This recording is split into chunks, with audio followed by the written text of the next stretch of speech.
Kita mulai. Begini. Jadi dalam disiplin ilmu yang dikembangkan di pesantren, itu sebetulnya kalau pakai ilmu logika maupun sosial apa saja?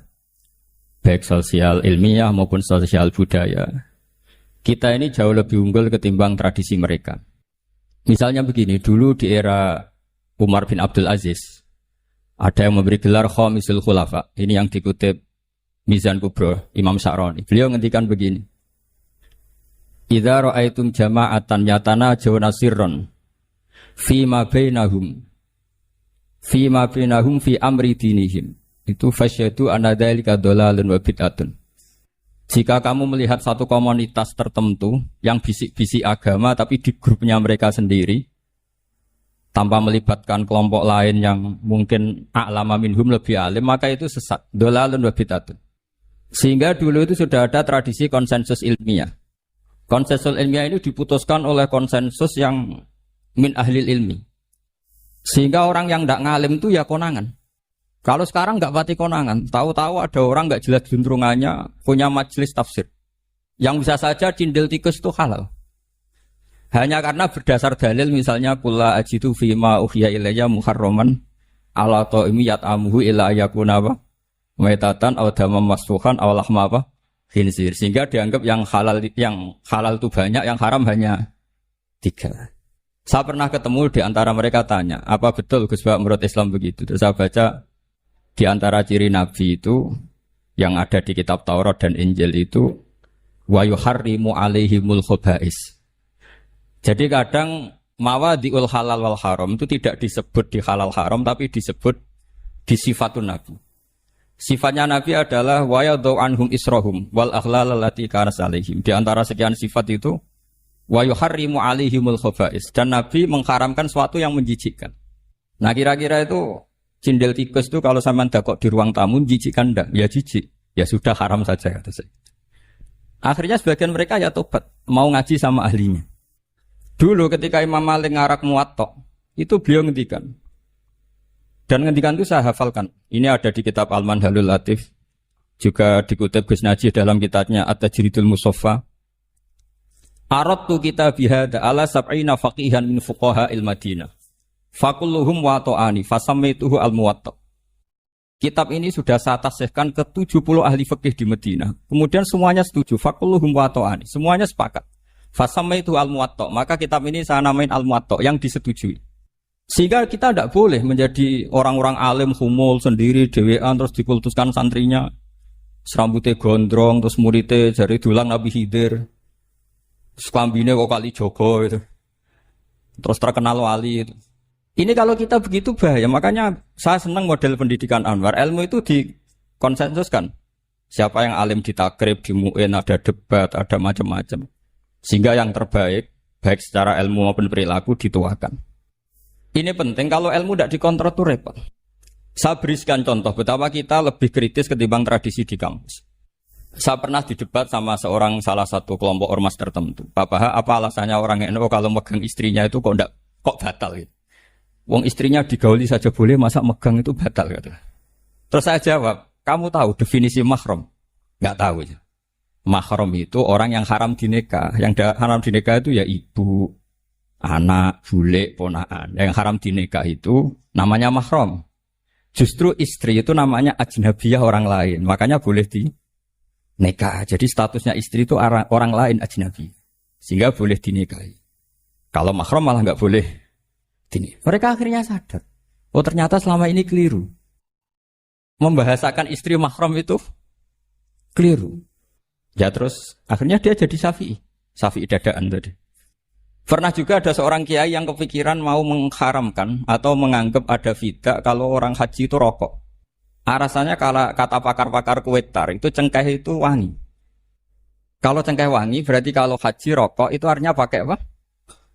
Wangi. Itu hampir saja deal. Karena ya memang cengkeh itu wangi. Kemudian diingatkan sama kiai yang lain. Anda berani fatwa kalau orang Jumatan sunat ngerokok karena pakai pewangi. Terus wah iya ya, enggak jadi. Jadi ini pentingnya ilmu itu konsensus. Sehingga saya bicara di sini pede bukan karena saya merasa benar, enggak kan nanti ada yang nasah ini. Kalau benar ya sampean dukung, kalau salah ya tinggalkan saja, biasa saja. Karena kalau sampean sama-sama tadi saya sudah bilang tahta topkotin wahidah, kita tahta syekhin wahid, tahta mursyid wahid. Saya pikir ilmu saya dan sampean ya undah-undi lah. Kita beda jauh kan dengan Gus Naji karena beliau alim, bisa ngarang kitab banyak. Kalau saya jenengan kan ya sama-sama enggak jelas gitu ya, sudah pokoknya santai-santai saja. Pokoknya rileks-rileks saja. Yang jelas saya datang ke sini itu mau cerita kebanggaan saya sebagai orang pesantren, produk pesantren kalau kata Gus Barak tadi. Di kampus itu saya berkali-kali ketemu doktor, profesor, dan mereka umumnya itu orang-orang yang galau, yang gelisah. Dan lucunya itu mereka memposisikan saya sebagai penasihat. Karena apa? Memang ilmu pesantren itu unik. Ilmu yang bisa menjawab problem apa saja. Mereka misalnya tanya begini, Pak Bahak, saya ini orang kampung. Yang bapak saya itu Utun, katanya. Utun itu lugu. Bisa menjadikan saya doktor, saya jadi dekan, saya jadi rektor. Tapi setelah di kota, dengan sekian ilmu yang saya pelajari dari Eropa, dari Amerika, sekedar anak saya tidak narkoba itu sudah susah. Kok ranking?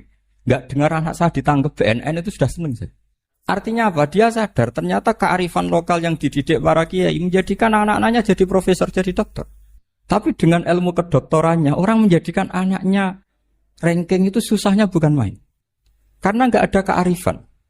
Ilmu yang mereka anggap adalah dianggap ya, tentu tidak hakikat, eksak. Eksak saja sebetulnya tidak juga. Subjektivitas mereka. Misalnya begini, ini contoh sekian. Pernah saya lomba cepet-cepetan matematika. Kalau saya kan pernah dimintai konsultan sebagai badan Basnas Nasional. Mereka kalau ngitung ya zakat tijarah itu 2,5%. Mungkin zakat ziro'ah berapa, 10% atau 20%. Kangkang yang di sini tak pikir itu mesti bingung karena gaya porogabit itu mesti raiso. Dan mereka tak tantang, coba jenengan bikin porogabit, saya pakai matematika pesantren. Itu cepat saya. Karena matematika kita adalah matematika ummi. Ummi itu orang Arab, ummiin.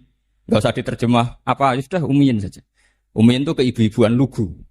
Jadi kalau nggak bisa itu ya terlalu. Misalnya 2,5%. Kalau kita bilang kan rubul usur. Ya sudah 1.000 itu diusurkan dulu menjadi 10. Setelah 10 itu kan misalnya ya 1.000 berarti usurnya 100. Ya kan? Setelah 100 cari rubuknya berapa?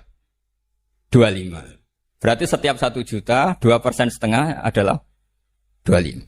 Mereka masih garap porogabit, saya sudah cepat 1.000 usurnya 100, rubuknya 25. Namanya rubul usur. Begitu juga misalnya kita punya aset 100, nisful usurnya 10, nisfunya berarti 5. Itu rasa porogabit cepat ketimbang sampean porogabit 2,5% kan suwi. Terus dia tanya, Pak matematikanya kok cepat? Dapat ilmu dari mana? Pernah kuliah di mana? Ya saya ngaji di Sarang sama Mbah Mun, terus saya ngaji beberapa ilmu. Nah, kelirunya rata-rata santri itu faro itu ya ora seneng. Bulet. Nah ini cerita saja. Jadi kita bisa membuktikan ke khalayak ramai kalau kita tidak kalah. Khawarizm Al-Jabar terkenal di barat, Avicenna atau Ibnu Sina itu ya dengan ilmu-ilmu umum. Dan mereka fasih sekali menerangkan ilmu medis, ilmu apa. Fasih sekali. Sehingga ketika sekarang teknologi katanya adanya di barat, di Eropa, sebenarnya mereka itu kagum sama Islam. Karena mereka ngakui bahwa di antara ilmu itu dari Islam, zaman Khawarizm, zaman Al-Jabar, zaman Avicenna, zaman Ibnu Rus dan sebagainya. Saya beri sekian contoh dan ini saya bilang tanyakan ke orang kafir yang paling inat, paling lajab di dunia. Tanyakan ayat ini, pasti artinya seperti ini. Yaitu ketika ada fenomena likuifaksi, tentu kalau di Jogja kan ada grup ilmiah. Mereka tanya saya, Pak, apa ada teori manusia itu ditenggelamkan di bumi? Yang teori, bukan kasus, bukan peristiwa sejarah. Kalau peristiwa sejarah kan ada korun. Saya ditanya gitu, itu saya jawab, Aamin tuman fis sama ayakhsifa bikumul ardo fa'idha hiya tamur.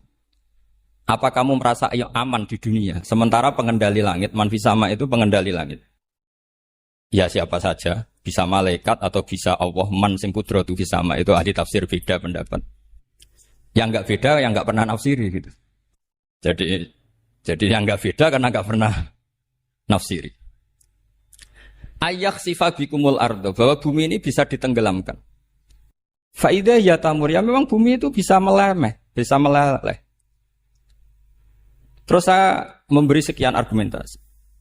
Kalau kamu katakan justifikasi ilmiah karena kadung Islam dan kadung pegangan Quran, mungkin Anda akan bilang saya ini justifikasi, nyari pembenaran secara syariah. Tanyakan ke ahli lughat yang non-muslim. Maknanya ayat itu tetap seperti itu. Begitu juga misalnya ayat wal ardi dzatis sadr, dan bumi yang berkarakter bisa retak. Sodkon itu retak. Dulu kita hanya punya contoh, misalnya biji-bijian jagung yang lembek, yang lemah, dan bumi yang keras, atau ketela, atau engkoang itu. Ternyata dengan segala kelemahan ini, biji-bijian ini bisa merekah, dan buminya yang ngalah memberi ruang. Ya dulu ulama hanya nyontohkan tadi. Misalnya kalkhinto, apa saja yang bisa bumi mengalah dengan proses tumbuhnya tanam. Tapi itu kan qaulul mufassir. Kenangan saya ngaji Yai, makanya saya bangga sekali sebagai murid beliau. Saya memberi gelar beliau Al-Faqih Al-Mufassir. Faqih betul karena beliau putra Abu Zubair yang ma'ruf bil fiqhi. Dan Al-Mufassir beliau itu murid Said Alawi yang ngarang takriran Faidul Khabir itu dengan Habib Muhsin Al-Musawa ini. Ini penting, sanad kita ini penting, dan kita insya Allah sebagai murid tidak akan merusak sanad itu. Dan yang merusak sanad itu gurunya alim, baik guru alim terus kita bodoh itu merusak sanad itu. Saya masih ingat didawi Mbah Mun, wong jagoman merusak sanad. Dhisik Ibnu Hajar Al-Asqalani ngalim-ngalimi wong di murid Zakaria Al-Ansori. Beliau di murid Ibnu Hajar terus di murid Fathul Mu'in. Jadi kiai nak di murid ngalim itu yo isin. Nah kita berlomba-lomba supaya gak ngisin-ngisinin Allah kiai. Ya ini kan kompetisi. Kalau gak kasih alim ya ngaku alim saja lah supaya ya gak apa-apa. Artinya ya cukup lah kalau di daerah masing-masing kan. Saya pernah sama satu temen itu, Gus kula wis ngalim kok iso. Kula niku tiyang Sragen. Urip kula teng kaki Joko Samudra. Jadi kok kula ngeten iki mpun alim. Ketika dia nakal dan pengurus nyurati orang tuanya, memberitahu kalau anaknya nakal, dia tenang saja. Tak tanya, kenapa kamu tenang? Bapakku buta huruf. Jadi pengurus nyurati itu ya tenang saja dia, karena dia tahu orang tuanya itu buta huruf. Kok nikmat urip kok kowe nggih saya nak jer. Ya tapi insya Allah barokatuh Syekhina semua itu tetap berkah. Karena itu awal hidayat di daerah masing-masing. Itu tidak perlu alim, sudah hebat itu. Karena ya nggak perlu lah. Kalau alim betul malah nggak sempat dakwah. Begini, ini penting saya utarakan. Karena sanad keguruan itu pernah saya cek. Ya. Ini cerita ini tahadus bin Nikmat. Guyonannya ulama meskipun guyonan itu ternyata musalsat. Dulu ya itu mungkin semuanya dengar sering cerita ada seorang desa gitu yang kambingnya habis mati. Kebetulan kambingnya itu jenggotan kata beliau. Itu ada khotib yang jenggotan tuh nangis. Sempat khotibnya itu GR kalau dia itu ya ta'assar bimau idoti. Ya ta'assar sampai nangis sih. Ternyata enggak. Dia ingat khotib tuh ingat kambingnya yang mati. Itu cerita Yai dulu dan diulang-ulang. Ternyata saya baca, kalau sama nggak percaya baca di Al-Fawaid Asyatiriyah atau Al-Fawaid Al-Haramiyah. Itu karangannya Habib Salim Asyatiri. Beliau dekat sekali dengan Gus Najib, pernah nginep di beliau.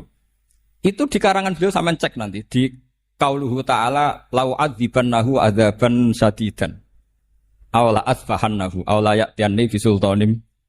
Itu kata beliau begini.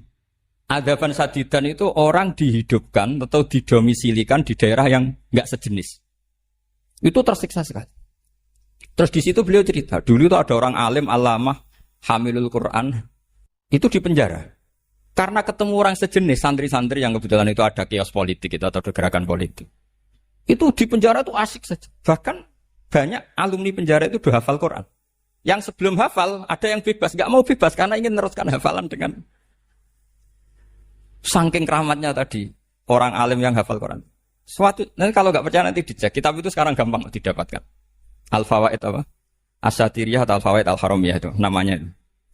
Itu ternyata terus penguasa ini ngerti. Ini di penjara kok happy-happy saja malah mulang Quran. Di penjara be wong bedui sing ra roh wong alim ya ra roh kitab. Ternyata si bedui tadi pertama melihat syekh yang jenggotan tadi, ingatnya sama kambing tadi. Langsung dong ya Allah saya ingin bebas. Artinya betapa tersiksanya orang dikumpulkan orang yang tidak sejen. Dan guyonan itu ada di Al-Fawaid Asyatiriyah. Betapa ini al-arwah junudun mujannad. Mbah Mun muridnya Sayyid Alawi pernah cerita itu, meskipun dengan analogi kias yang beda. Sayyid Habib Salim Asatiri itu malah cerita itu ditadwin, dimudawankan, yaitu ditulis di kitab.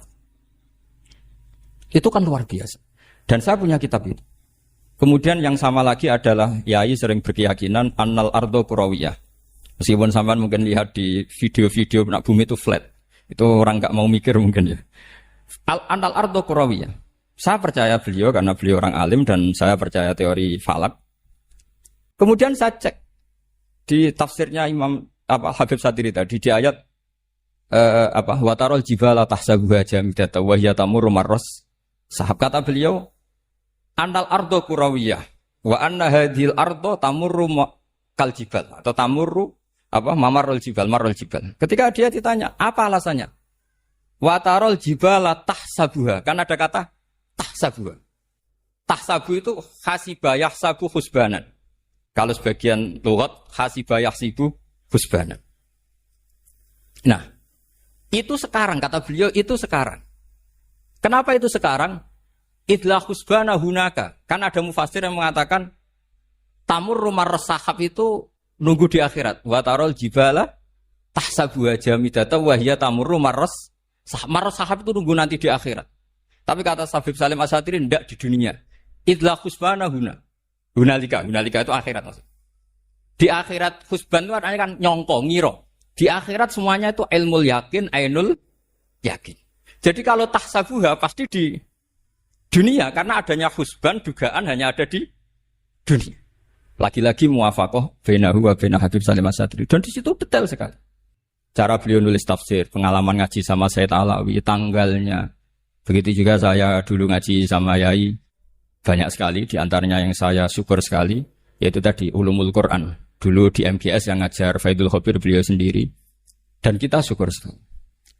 Jadi ini pengalaman-pengalaman kita sebagai murid, sebagai penerus. Terus ketiga begini, ciri khas samahah atau samahan. Ini saya meskipun tidak bawa makalah, saya ini baca sekian takbir. Kenapa guru-guru kita di Indonesia itu menghindari tema-tema ekstrim atau tema-tema keras? Saya pikir di sini masyhur sekali, beliau sering ngendikan zada khusyu'an zada jalan, kita hanya nirukan saja tapi tidak ikut menvonis. Karena kalau kita serius, terlalu serius, ngendikan hukum-hukum yang serius, nanti kejadiannya begini. Ini saya baca takbir ini dari kitab Ibnul Qayyim di I'lamul Muwaqqi'in an Rabbil Alamin dan dari kitab Nasaihul Ibad. Ketika lisan dihisab sama Allah Ta'ala dan mendapatkan azab yang paling tinggi dibanding jawareh yang lain, itu ketika lisan menanyakan sama Allah, kenapa ya Allah saya punya azab yang begitu ekstrim? Jawabannya Allah, kharajat minka kalimatun balagot masyariqal ardi wa magharibaha fasufikat biha damul haram wa ukhidha biha al-malul haram wa antuhika biha al-farjul haram. Jadi kalau fatwa serius menjadi ekstremis, apalagi fatwa-fatwa tentang chaos, tentang apa itu, nanti resikonya itu ada safkut dima. Dan itu hal yang dihindari ulama dulu. Kamu jangan pernah fatwa dengan meluncurkan satu kalimat, yang dengan kalimat itu bisa saja sufika biha adamul haram. Orang-orang yang gak perlu mati harus terbunuh. Dan sebagainya, dan sebagainya. Kalau dalam Nasaihul Ibad, redaksinya adalah kharajat minka kalimatun balagot masyariqal ardi wa magharibaha. Ini kalau di kitab Ibnul Qayyim redaksinya itu ada seorang ulama yang ngeluh ketika habis ngajar Al-Hudud. Ha anadza kata beliau, yuta'allamu minni ma tudrabu bihir riqab wa tuta'u bihil furuj wa tu'khadhu bihil huquq. Jadi sehingga dengan tradisi ulama kabiron an kabirin, dulu-dulunya itu memang ulama menghindari tema-tema ekstrem. Bukan karena tidak bisa, karena takut ini kalau salah fatwa nanti safkut dima. Dan itu yang dilakukan Said Hasan bin Ali ketika beliau konflik ya, dengan tanda kutip konflik dengan Muawiyah. Kata beliau, bisa saja ini hak rajulin, ya sudah tak kembalikan ke dia. Bisa saja hak saya tak kasihkan ke dia. Haknan lidima'il muslimin. Tapi karena hukum itu adalah hukum yang sifatnya ijtihadiyah, beliau tetap menutup dengan makalah wa in adri la'allahu fitnatul lakum wa mata'un ilahin. Saya tidak tahu ini kayak apa, jangan-jangan ini hanya fitnah. Kenapa beliau tetap menutup hukum wa in adri dan kemudian ditiru terus oleh Imam Malik setiap ditanya sering bilang la adri. Sampai yang tanya pernah mangkel. Ini pernah dikutip Gus Najih dalam kitab At-Tajridul Mustafa, juga ada di Al-Manhalul Latif. Kenapa sealim engkau selalu jawab la adri? Kata Imam Malik, jawab, saya ini orang jauh, kalau sampean bilang la adri nanti gimana? Saya laporannya, disuruh tanya. Kata Imam Malik happy saja. Fa'abligh man wara'aka anni la adri. Enggak kamu tok yang harus tahu kamu saya la adri. Yo kandhani pisan umat temen aku yo la adri. Jadi ulama dulu saking khosnya sama Allah, khosyah. Bilang enggak tahu itu enggak masalah. Karena begitulah sanad mereka dalam hal-hal yang ijtihadiyah, yang potensi safkut dima. Saya ulang lagi, yang potensi safkut dima itu milih aman bilang la adri. Sampean kalau nggak percaya dicek di Sahih Muslim atau di kitab-kitab hadis Sahih yang lainnya. Dan ini juga yang dipakai Ibnul Qayyim ketika bikin Muqaddimah I'lamul Muwaqqi'in dalam Khotorul Fatwa. Ada seorang namanya itu Buraidah. Buraidah itu Amirul Jaish.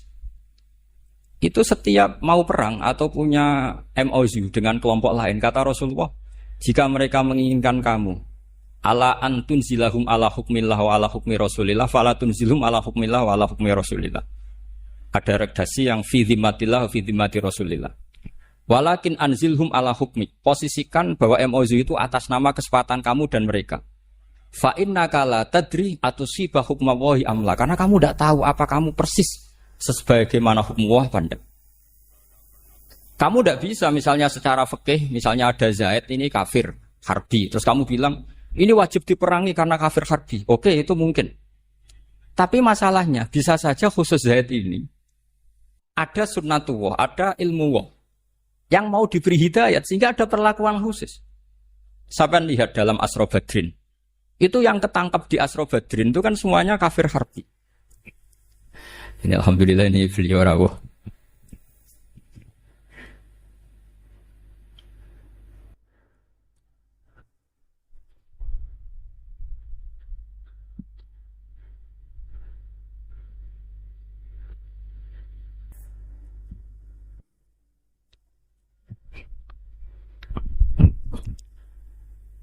Kalau terus akan itu di Asra Badrin itu kan semuanya yang ketangkep itu adalah orang-orang yang dulu kafir harbi, termasuk mimbenihim ada Said Abbas. Tapi ketika itu jelas-jelas pernah kafir harbi ikut perang Badar. Ini pentingnya muqabalah. Apa Abu Bakar usul dimaafkan, Umar usul darbur riqab. Apa tanggapan Rasulullah sallallahu alaihi wasallam ketika masalu kaya Abu Bakrin masalu Ibrahim? Qala faman tabi'ani fa innahu minni wa man asani fa innaka ghafurur rahim.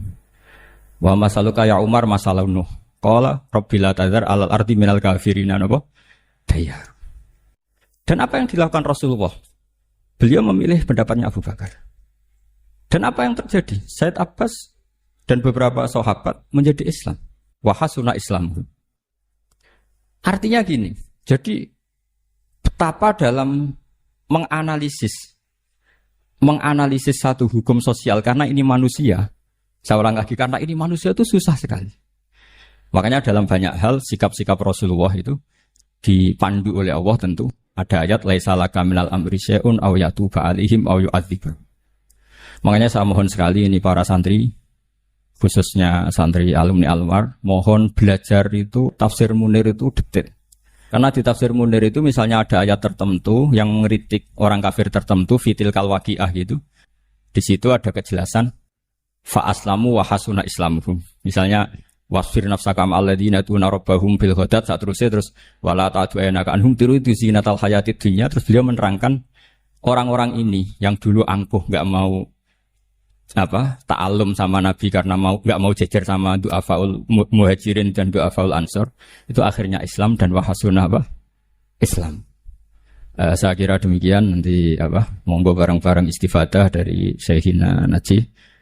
Dan saya syukur sekali karena mendapatkan naskah At-Tajridul Mustafa. Saya sinau buhot itu banyak di kitab-kitab fikih, tapi saya mengenang dari yang dikutip beliau tentang Imam Malik, tentang buhot in kharaju ala misli Umar bin Abdul Aziz. Terus ketika siapa itu Ibnu Qasim tanya, fa illam yakun mislah, kata Imam Malik, ya dakhum. Jahum yantaki muwah min dzalimin bi dzalimin. Summa yantaki min kilaihim. Jadi sikap-sikap dari Syekhina, dari para ulama-ulama kita yang sabar ngadepi umarok yang macam-macam, itu adalah sikap dari guru-guru kita. Musalsal ila Rasulillah sallallahu alaihi wasallam. Ini penting saya utarakan karena jangan sampai kritis kita sampai menjadikan bangsa ini keos. Kalau keos nanti safkut dima, tentu itu yang enggak diinginkan Sayyid Hasan bin Ali, dan beliau dapat gelar dari Rasulullah, inna ibni hadza la sayyidun wa la Allah yuslihu bi baina fi'atin azimatin. Saya kira demikian, dan bareng-bareng monggo istifadah dari Sayyidina Kiai Naji.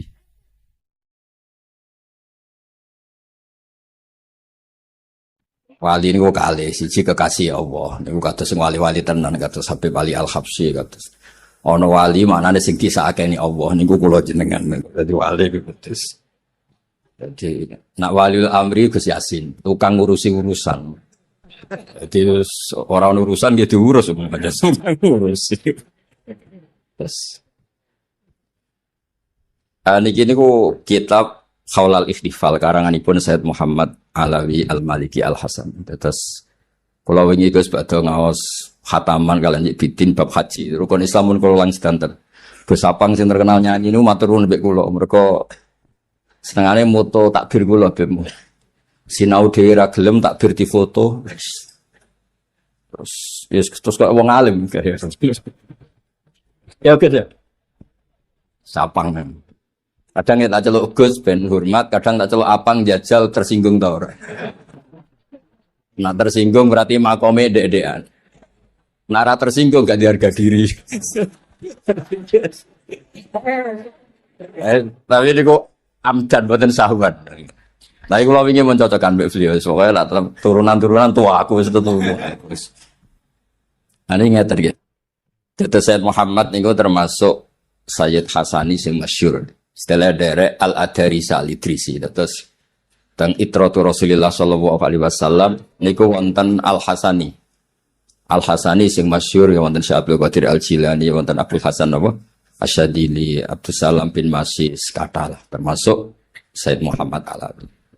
Tenggene Al-Husaini nggih kathah sing masyhur wonten Habib Abdurrahman Segaf, wonten Maula Al-Aras, wonten keluarga sedanten kathah. Ada kajian ilmiah. Ini kajian mau kan pun bab tawaduk, bab akhlak ini kajian ilmiah. Ada kajian ilmiah, sampean menawa rapati cocok, tapi kudu dirungokno. Pertama, sing tok barokah Maulid itu Abu Lahab. Sampean cocok ra cocok. Dados derenge wonten ormas-ormas Islam, pertama sing tok barokah Maulid itu sinten? Abu Lahab. Terus, yo Bang yo. Gus. Wah niku keluarga Kudus, bapak kula tiyang Kudus. Terus ketoke tuwa aku Bang, tenang ya Bang rasa tersinggung. Nah niki teng Khaulal Ikhtifal niku halaman 15. Kesane Jawa Sabit niku bener nomor Habib Haidar Habib sing nyemak. Kula waos Habib kersane ana seksine ten. Bismillahirrahmanirrahim. Niki dawuh Sayyid Muhammad nyeritakno adillatu jawazil ikhtifal bi Maulidin Nabi sallallahu alaihi wasallam. Dalil boleh acara ikhtifal, acara syukuran di Maulidin Nabi. Faqad ja'a fil Bukhari annahu yukhaffafu an Abi Lahabin kulla yaumis Isnin. Dados diriwayatkan bahwa Abu Lahab setiap hari Senin dapat keringanan apa? Azab bisa babi itkihi lu Suwaibah jariyati. Dados Abu Lahab nak ngopi diurusi Suwaibah. Hari iku ngopi dhewe nyapu dhewe mergo pembantune kan hormat Sayyidah sinten? Aminah, mergo gadah putra Rasulullah sallallahu alaihi wasallam. Lho ngoten tok niki Abu Lahab ora roh carane niat, ya ora roh carane mahallul qiyam. Tapi urun. Apang mahallul qiyam tok gak urun. Turun, Bang. Maksudnya urun dadi krungu kabar Nabi lahir iku urun. Sing diurunno gak main-main. Jariyahe pembantu sing biasa ngurus ngopine, ngurus macam-macam. Kayak no Aminah, ben ngurusi Kanjeng Nabi. Kafir Abu Lahab niku kafir. Dados khusus Maulid Nabi niku meneh dek tiyang Islam, tiyang kafir mawon untuk barokah napa? Maulid. Niki kersane tahqiq dari zaman krungu-krungu kok mubalek. Takbire ra ono tapi ngomongi ra barbar. Mendingan krungu kok Sayyid Muhammad dan Hasan Karwan niki. Wae teng Khaulal Ikhtifal nomor 15. Kula maca ya. Wa yaqulu fi dzalikal Hafidz Samsuddin Muhammad bin Nasiruddin Ad-Dimishqi, "Idza kana hadza kafiran ja'a dzamuhu." Lakone Bang. Iso kowe apal? Lha kan sering ngaos temriki kan sering pireng cerita niku. Kersane niki hormat teng majelis Maulid kula dudono takbire sore saking Sayyid Muhammad napa? Alawi. Barokah Maulid niku pertama sing ngrasakno niku Abu Lahab. Padahal napa? Kafir. Sonten Al-Muhaddis Ad-Dimishqi dawaken di syair wau. Idza kana nalikane ana sapa hadza ikilah Abu Lahab iku kafiron iku kafir. Jaa ingkang teka apa zammuhu apa ngritik Abu Lahab utawa mencela Abu Lahab. Dikritik, dicela, ditabat yadah. Dados sing ngritik, sing mencela Abu Lahab niku pangeran. Nah dikritik wong gak biasa trimo padha-padha menungso. Sing ngritik ku pangeran, sing nyalahno ku pangeran. Tapi di amal Maulid urun, Bang. Jadi niku merdekane sinten? Suwaiba. Niku untuk barokahe hormat Rasulullah sallallahu alaihi wasallam. Jaa ingkang teka apa damuhu apa nyelok Abu Lahab ditabat yadah kelawan surat tabat yadah. Fil jahim ing dalam neraka jahim mukhallatan hale diabadekno. Jadi orang yang dapat jatah neraka selawase mawon untuk barokahe napa? Maulid. Ata teka apa anahu, ata teka maknane riwayat, apa anahu satene Abu Lahab fi yaumil isnaini ing dalam dina Senin daiman ing dalam selawase-lawas iku yukhafafu den gawe ringan apa anhu sange Abu Lahab. Jadi siksane niku khusus dina Senin napa diringanno. Mergo lisururi krana seneng bi Ahmad lan Nabi Muhammad sallallahu alaihi wasallam. Mulane niki apang ganjarane kathah. Kok kadang ngaji mbek kiai iku sumpek, nek sapang nyanyi iku seneng kabeh. Tapi nak nyanyi tok ra paham goblok kabeh. Ya pang ya clear ya. Nak nyanyi tok ra paham goblok kabeh. Lah nak ngaji tok bingung kabeh. Lah mulane ya ana ngaji, ana nyanyi. Nggih Beb nggih, cocok ya Beb. Nggih. Ya nak ngaji tok ra paham bingung. Nyanyi tok ra paham goblok. Bingung mbek goblok elek kabeh. Lah niki mun koalisi wonten Habib, wonten kiai, wonten penyanyi, wonten. Lho mboten nyanyi niku mboten app, asal kanggo apik mboten app. Malam ya taghon bil Quran falesa. Jadi ono taghon ini maca Quran niku ya ono taghon. Ya aku ngawur iki jek dalil, Mang. Mau darane nyanyi terus singgung. Oh, aku mantu kiai darane penyanyi Gus, Pak. Gak ngregani wong. Maksudnya yo sing positif. Gak usah bantah. Kualat dibantah aku. Tapi kalau Dewi Gus Asin, ya oleh maksudnya. Kalau maksudnya biasa, mereka yakin agak mandi, jadi tenang mawon itu. Buatan ate. Ada jelas ya. Ata annahu fi yaumil isnani daiman yukhaffafu anhu lisururi bi Ahmad. Terus Abu Lahab berhubung seneng kalian Rasulullah lahir Kanjeng Nabi. Niku ditakhfif, diringakno ada. Seneng urun kalau kalian penting ditambah urun. Nah, buat tambah urun negara Maulid tekon kono mangan gratis. Famad dzannu bil abdi alladzi tula umri. Lalu kalau Abu Lahab saja dapat keringanan azab, bagaimana dengan orang sing tula umri? Sepanjang umure bi Ahmadan apa masrur. Seneng mbek Kanjeng Nabi Muhammad sallallahu alaihi wasallam, wis seneng wa matalan mati sapa abet oleh mati muwahhidan hale wong sing bertauhid. Terus niki dalil-dalil sing nunjukno betapa barokah Maulid. Meneh dek santri wong Abu Lahab mawon keberkahan hormat Maulidir Rasul sallallahu alaihi wasallam.